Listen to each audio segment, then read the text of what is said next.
എഴുതി തുടങ്ങിയ കാലത്ത് തന്നെ ചില അപൂർവം ചില അതിൻ്റെ നിരീക്ഷണങ്ങൾ കിട്ടിയിരുന്നു. ഞാൻ മാതൃഭൂമി വരാന്ത പതിപ്പിൽ ഒരിക്കൽ സദ്യ എന്ന് പറഞ്ഞൊരു കഥ എഴുതിയിട്ടുണ്ട്. സാധാരണ നമ്മുടെ നാട്ടിലെ മുസ്ലിം അന്തരീക്ഷത്തിൽ മരിച്ചു കഴിഞ്ഞാൽ മൂന്നാമത്തെ ദിവസം അവിടെ ഭീകരമായ വിഭവങ്ങൾ ഒരുക്കിയിട്ട് കൊടുക്കും.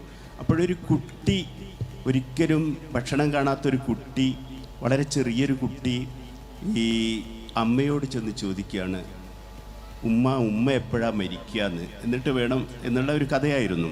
അപ്പോൾ മുണ്ടൂർ കൃഷ്ണൻകുട്ടി മാഷ് എനിക്കൊരു കത്തെഴുതി, എന്തിന് മഹാഭാരതം, ഇതാണ് കഥ എന്ന് മാത്രമേ കാർഡിലുണ്ടായിരുന്നുള്ളൂ. വളരെ കാലങ്ങൾക്ക് മുമ്പാണ്.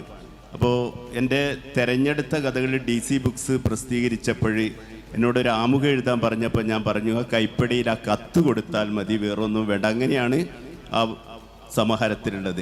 അങ്ങനെയുള്ള അനുഭവങ്ങൾ ഉണ്ടായിട്ടുണ്ട്. എന്തുകൊണ്ടാണെന്നറിയില്ല, ഇപ്പോഴ് ഇത് സ്വീകരിക്കപ്പെട്ടിട്ടുണ്ട്. ഇപ്പോൾ 8ാം ക്ലാസ്സിലെ ടെക്സ്റ്റ് ബുക്കിൽ ഒരു ചെറിയ കഥയാണ് ആദ്യം തന്നെ ഉള്ളത്. അതുപോലെ 6ലും 7ലും കുട്ടികൾക്ക് പഠിക്കാനുണ്ടായിരുന്നു, കോളേജുകളിലൊക്കെ.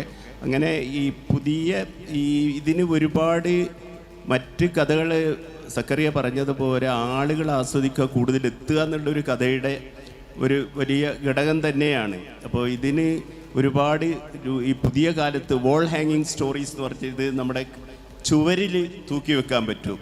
ഈ ടെക്നോളജി ഉപയോഗിച്ച് കൂടുതൽ ആളുകളിലേക്ക് എത്തിക്കാൻ പറ്റും. അങ്ങനെയൊക്കെയുള്ള ഒരു ഗുണം ഇതിനുണ്ട് എന്ന് എനിക്ക് തോന്നുന്നു.